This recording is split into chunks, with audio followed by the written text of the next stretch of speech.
Australian Shiraz remains one of the most impressive wines in the world. There's a lot of trendy noise out there that suggests that the wine styles are perhaps old-fashioned or somehow not quite with it these days. Well, I think our tasting proved to us that this is quite a million miles from the case. The wines are evolving, they're becoming wines of more finesse than they used to be. There was a time when they were big and rich and overwhelmingly alcoholic, very oaky, sort of like a sledgehammer. But these days they're much better than that. They're much more of the velvet glove. The other things that impress us consistently about Australian Shiraz are the overall quality of the wines. In this tasting, we looked at 83, I think it was, Shirazes are currently on the New Zealand market, and of those, I suppose there were 2 or 3 that showed real wine faults. All of the rest of them were technically excellent. There are very few wine styles in the world that could boast that sort of record.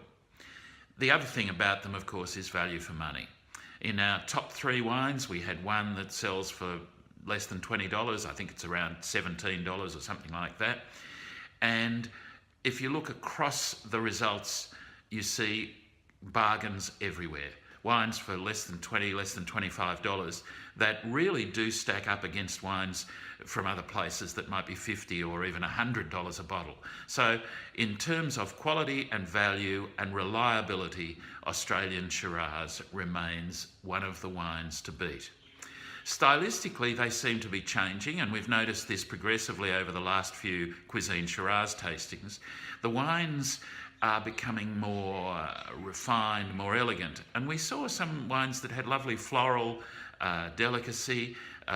They weren't just the monolith that Australian Shiraz seems to be represented as in various places. The regions represented here were very interesting. Most of the wines that received the best scores from the Cuisine panel were from the Barossa Valley, McLaren Vale and the Clare Valley, and those 3 areas continue to offer perhaps the best balance between quality and value in Australian Shiraz. There was a smattering of wines from other regions, but really South Australia seems to be the engine room, at least as far as the New Zealand market goes.